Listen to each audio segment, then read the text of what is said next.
Olá, seja bem-vindo, seja muito bem-vinda. Eu sou a Priscila Doroshi e nesta edição do Alesp Cidadania vamos falar sobre a tecnologia na educação. Como ela pode favorecer a aprendizagem, pode tornar o ensino mais dinâmico, acessível e personalizado? Aqui em São Paulo, o projeto de lei de número 388 de 2024 institui o programa Estágio São Paulo. Estudantes do ensino médio da rede pública têm acesso a oportunidades de estágio, aprendizagem profissional e monitoria, integrando recursos tecnológicos e práticos para promover uma formação técnica e acadêmica de qualidade, alinhada às demandas do mercado. A inovação tecnológica tornou-se uma aliada indispensável no cotidiano escolar, transformando as práticas pedagógicas e promovendo melhorias significativas no processo de ensino e aprendizagem. Então, para falarmos sobre esse assunto, recebemos aqui no estúdio o doutor, mestre, professor, gestor universitário com MBA em Educação Corporativa e Gestão de Projetos, o Alan Pichait.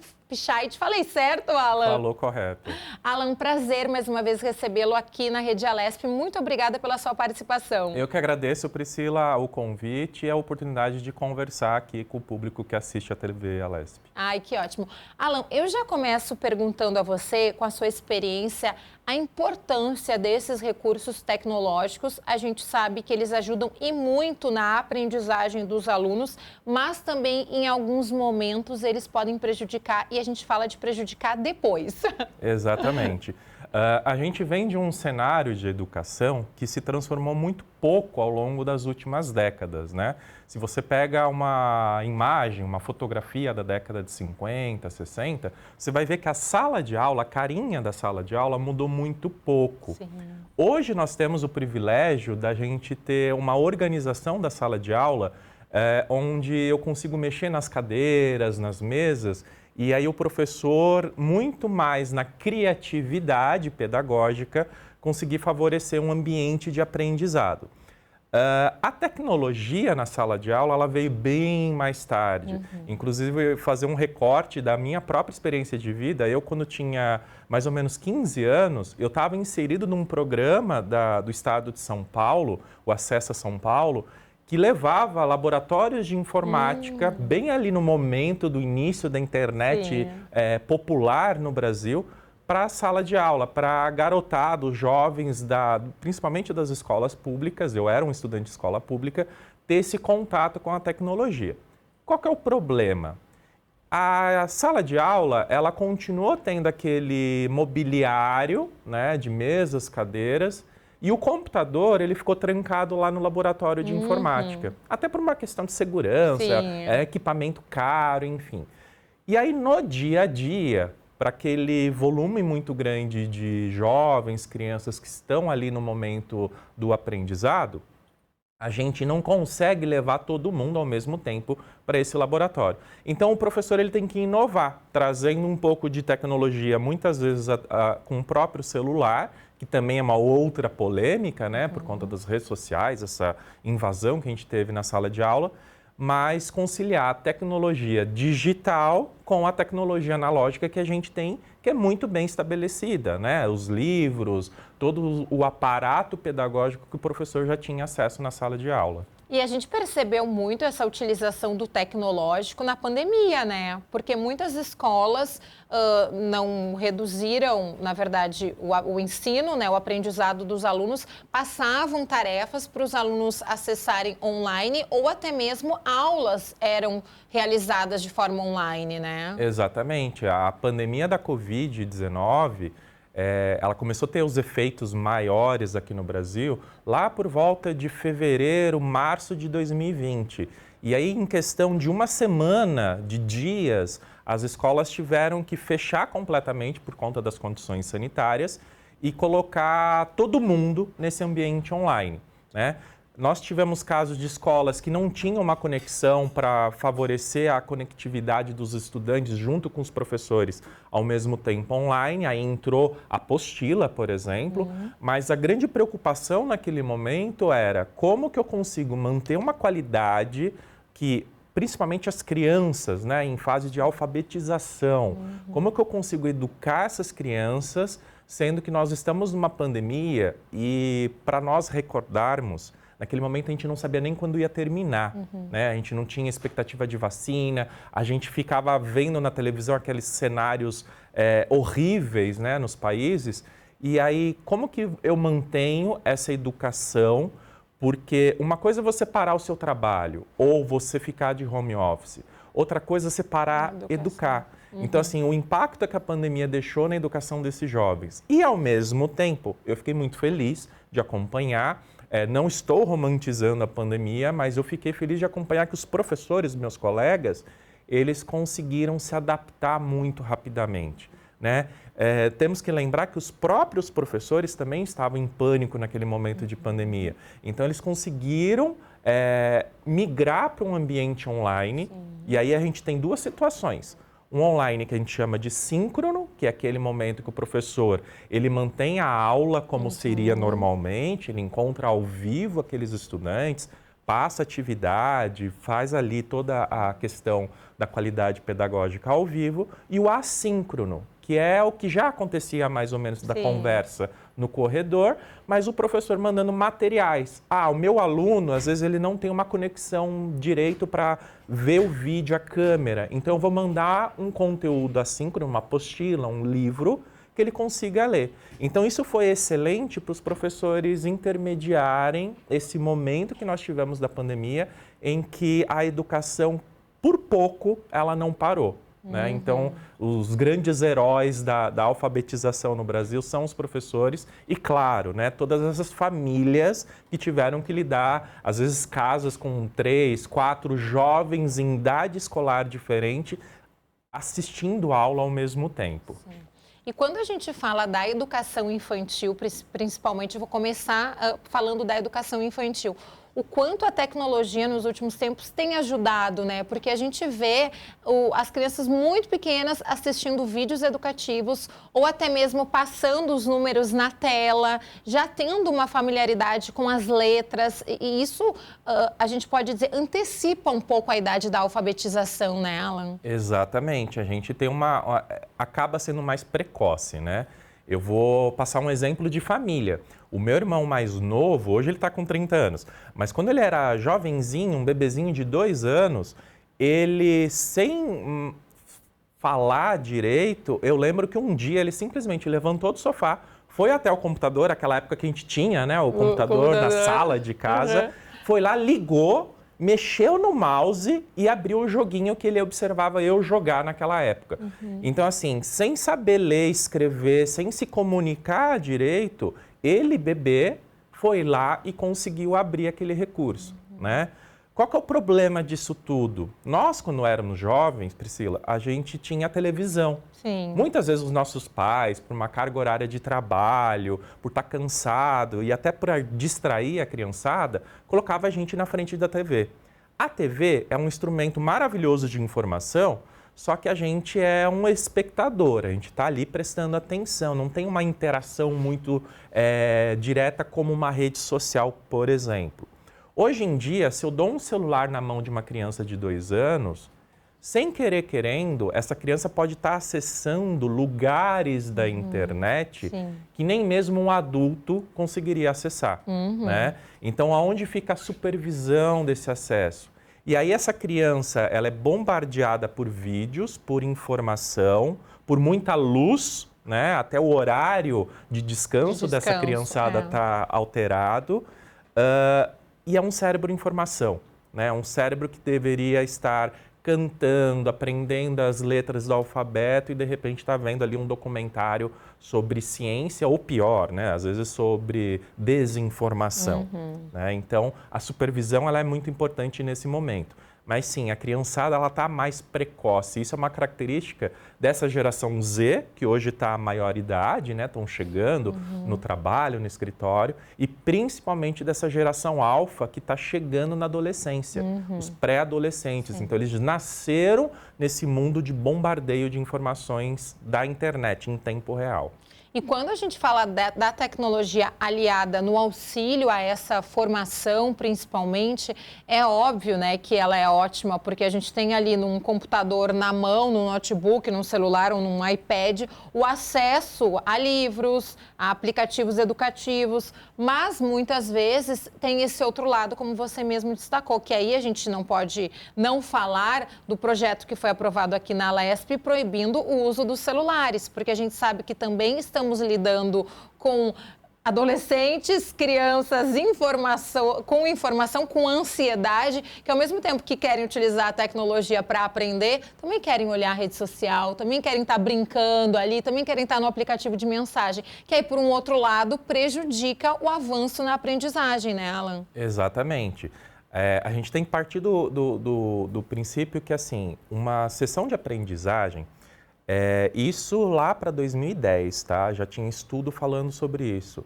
A atenção do jovem numa aula ocorre por 10 minutos.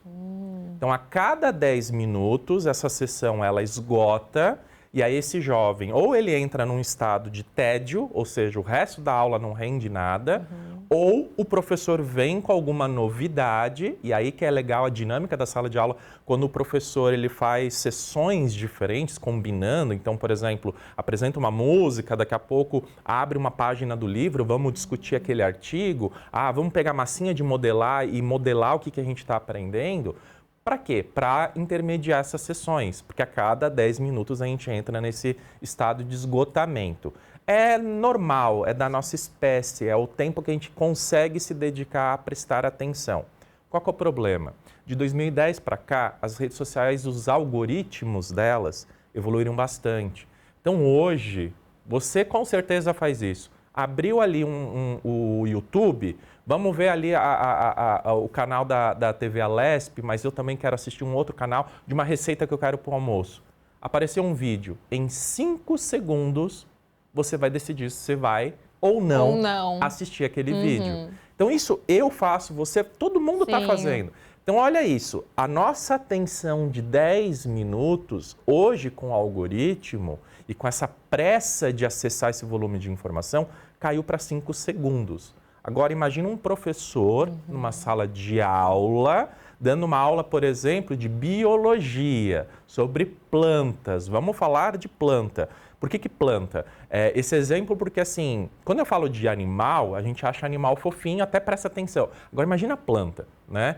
Então, o professor ele tem que lidar com o celular até então, né? Vamos imaginar que a lei não foi aprovada, que o celular está liberado. Então, o professor ele tem que competir com aquele celular. É um celular que é um microcomputador na mão do jovem, ou seja, tem jogos, tem as redes sociais, tem fotos, tem de tudo, né? E ainda com a própria insegurança da profissão, porque o professor também está naquela assim, se o aluno não está me dando atenção para esse conteúdo, então esse conteúdo não é tão interessante. Meu Deus, o que eu estou fazendo aqui? Então o professor também entra num debate pedagógico em si, de autossabotagem mesmo, né? Como que eu vou lidar com tudo isso? Aí eu vejo que tem uma parte de pesquisadores que fala assim, não, nós temos que liberar o celular. Ok, funciona. O celular como ferramenta, ele é ótimo. Ele é portátil, ele acessa muita coisa. Só que a gente tem que ter a supervisão. Então, quando a gente tem colégios, por exemplo, que na sala de aula você já tem microcomputadores, tablets, celulares, mas eles são da aula, ótimo. O problema acontece quando eu vou pedir para o meu aluno trazer de casa um celular e às vezes ele vai trazer porque os pais estão inseguros, querem conversar ao longo do dia, enfim, e eu achar que esse aluno ele vai deixar de lado todo aquele mundo que está a um clique de distância para, por exemplo, ler um livro ali na tela do celular, né? Nós já enganávamos o sistema antigamente, né? Quem nunca trazia na mochila, às vezes, um livro, um gibi... E ficava debaixo aqui, deixava né? assim debaixo e você fingia que você estava prestando atenção na aula. Então imagina com o celular. Que o professor às vezes pede, abra o celular ali na página do livro e, na verdade, a tela está em outro local, né? Mas existem técnicas para lidar com isso. Então, aqui eu já vou fazer um link que se a gente olha para a tecnologia com esse olhar do tipo, o aluno vai me enganar, ele vai colar, ele vai se tirar uma vantagem disso, no sentido ruim de tirar vantagem, o tal do jeitinho, né? Eu estou me fechando para o potencial que ela tem. A gente pensa, por exemplo, em micro-ondas. Ainda hoje, 2025, nós temos gente que fala assim, cuidado com micro-ondas porque essas ondas podem causar câncer. E assim, é completamente errado esse tipo de informação. Ele é um forno que está ali contido, ele vibra as moléculas para aquecer a água. Então assim, se hoje eu acredito que a micro-ondas do micro-ondas vai me causar algum problema de saúde, imagina a tecnologia, por exemplo, inteligência artificial. Né? Vai roubar meu emprego, vai acabar com a criatividade. Tá, depende. Como que isso está sendo usado ou não está sendo usado? Até essa questão que você fala é bem importante e os nossos parlamentares até discutiam aqui na aprovação do projeto do celular, né, Alan? Por exemplo, aquela frase antiga lá dos nossos avós, tudo que é proibido é mais gostoso, né? No momento que você proíbe um celular, até que ponto, né, essa proibição, né? Porque é exatamente isso que você fala. O aluno vai usar o seu próprio celular na aula. Se o conteúdo for atrativo, se a tecnologia for atrativa, ele não vai abrir outra janela, né? Ele vai ficar preso ali. Mas até que ponto transformar essa tecnologia de uma forma atrativa, porque é o momento que ele esteja lendo um livro ou num aplicativo ali, porque existem, hoje em dia, vocês até sabem melhor do que eu, vamos falar da planta. Tem aplicativos que mostram a planta, você clica na folha, você faz ali todo o processo da fotossíntese, isso é atrativo para o aluno, né? Mas, por outro lado, é um papel também do professor aí, essa preocupação de aliar isso para que, naquele momento da tecnologia, não aconteça do aluno ficar na rede social, ficar no aplicativo de conversa, né? É difícil, né? Muito difícil. Algumas vezes até parece impossível. Mas aí eu vou fazer um olhar bem assim, didático, vamos voltar um pouco no tempo de quando éramos crianças. Criancinha pequenininha, quando a gente ia para a escola. Qual que era a aparência daquela sala de aula? Eu sempre brinco com meus alunos no seguinte, você plantava a semente do feijão para ver o desenvolvimento da planta. Sim. A gente pintava a janela da sala de aula porque a gente estava aprendendo as cores, o alfabeto e tudo mais. Em algum momento, nesse período de crescimento, isso acontece ainda hoje, a gente para com a criatividade e fica preso a uma aula que é chata. Sim. Aquela aula que é copiar da lousa.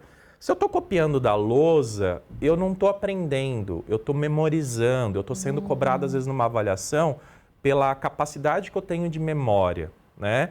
E aí a gente entra em várias outras camadas que não vem ao caso agora, mas, por exemplo, pessoas neurodivergentes. Como que essa pessoa vai prestar atenção? Né? Eu, por exemplo, sou autista. Na época de escola, eu vivia recebendo bilhetinho porque eu não ficava quieto na sala de aula. Porque eu prestava atenção, eu levantava e ficava agitado, por conta do autismo. Sim. Mas por que acontecia isso? Porque não tinha nada que me prendia a minha atenção na cadeira, né? Quando a gente olha para uma questão criativa da sala de aula, eu venho com técnica, por exemplo, de gamificação. Né? O que é gamificação? É o joguinho. Né? É um joguinho feito pelo professor. Então, ao invés do professor fazer uma pergunta de prova, onde o aluno vai ler por conta e vai marcar de A até a alternativa D, qual que é a correta, por que não eu fazer uma gincana e colocar toda a turma, ou grupos, né, se for uma sala maior, para competirem entre si? Sim. E quem ganhar, de repente, ganha o direito de ir 10 minutos embora mais cedo, sabe? Então, assim, eu consigo estimular a competitividade, eu consigo abordar outras habilidades que o mercado de trabalho... Você abre o LinkedIn, tá cheio de assim, você precisa ter habilidades que a escola não ensina. Tá, então vamos ensinar. Né? Então, inteligência emocional, de lidar com a derrota, por exemplo. Sim. Então, numa situação de competitividade, o professor misturar as panelinhas. Então, você também tem essa questão de habilidade social, de lidar com quem você não conhece direito.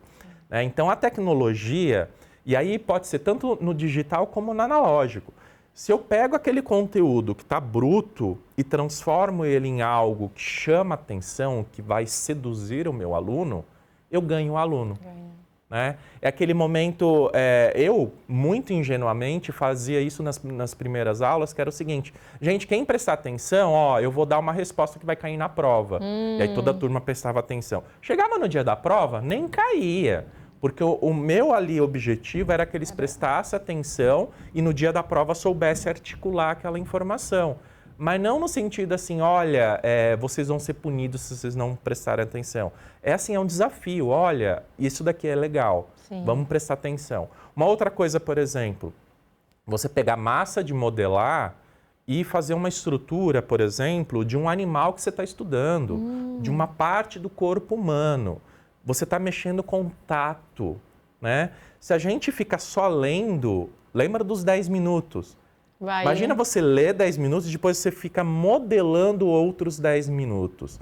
Você está mexendo em áreas do cérebro, principalmente a criança ou o adolescente, que ainda estão em desenvolvimento. E isso é genial. Quando a gente olha para o celular, tem que ter a supervisão. Sim. E o celular ele é uma ótima ferramenta de aprendizado, porque hoje em dia a gente tem diferentes inteligências artificiais, é o assunto em voga, está todo mundo comentando e você precisa saber usar. Porque se você não usa, quem sabe vai passar na sua frente.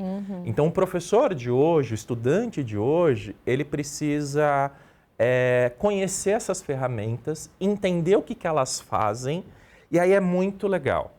Porque tem a colega meu que fala assim, mas o meu aluno vai gerar a resposta ali no ChatGPT e vai me entregar aquela resposta gerada. Que gere, vai ser ótimo que ele está gerando. É o que você vai fazer com isso que é o diferente. Ou você para naquele momento e vai ficar no caráter punitivo, do tipo, você usou, você copiou, você fez um plágio. Ou você pega e desafia esse aluno. Ok, vamos pegar essa resposta que a inteligência gerou. E vamos interpretar ela. Vamos interpretar, vamos pegar livro e vamos comparar. Pronto, eu ganhei o meu aluno. Sim.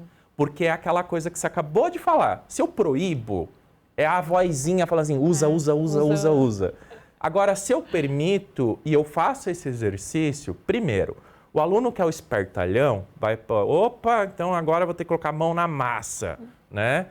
E o aluno que não está interessado vai, nossa, o professor está usando uma coisa que eu vejo comentar na televisão, na internet. Então é assim que funciona. Porque também tem esse erro de achar que a IA, ela é a salvadora do universo. Sim. A IA generativa, ChatGPT, Gemini AI, todas essas que existem hoje de acesso, né, da grande população, elas pegam blocos de informação e apresentam. Não necessariamente está correto. Sim. Então aí que é interessante, sabe, esse exercício de pesquisa. Porque, enquanto isso, o aluno está aprendendo a usar e o professor também está se atualizando. Sim.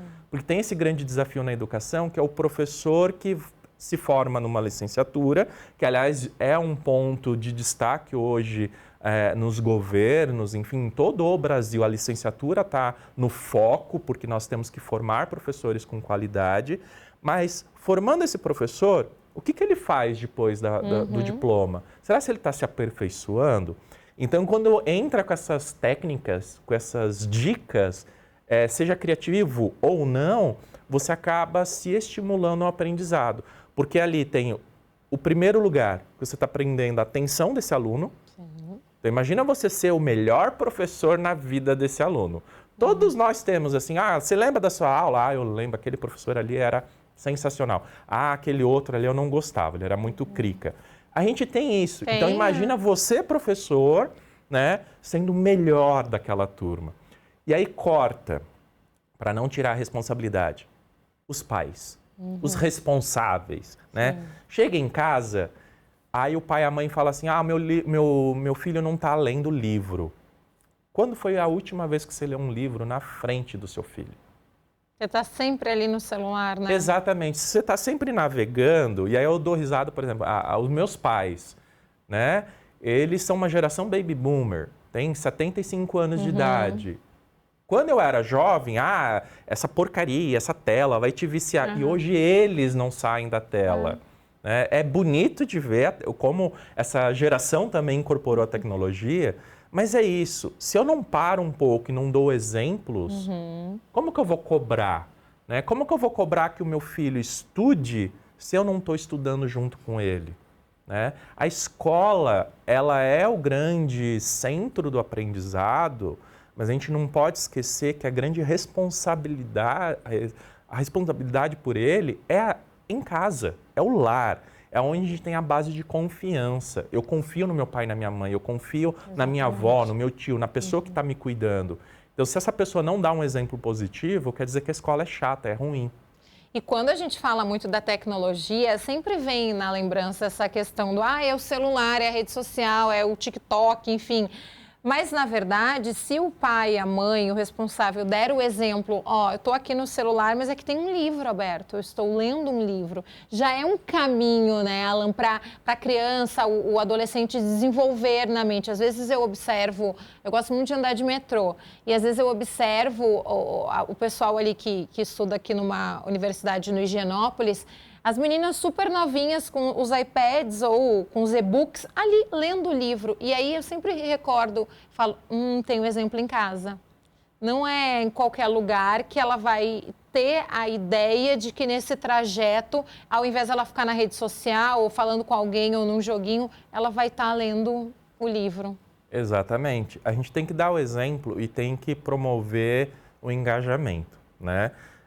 A grande massa da população no Brasil, a gente cresceu num ambiente onde educação é ótimo, você precisa ter um diploma, mas a gente não tem uma base de leitores ávidos na população. O índice de leitores é muito baixo. E aí o que acontece? Todo mundo conhece alguém assim, que lá em casa a pessoa está brigando com a criança, com o adolescente, porque não fez a lição de casa ou está fazendo na véspera, por exemplo, domingo à noite, porque tem que entregar segunda de manhã. E aí, qual que é o mecanismo que as pessoas geralmente usam? A briga, a punição. Ou seja, eu estou indicando nas entrelinhas para aquele jovem que educação dói, que educação causa um mal-estar, vai me provocar lágrima, tristeza. Muda isso, né? Muda isso para uma coisa boa.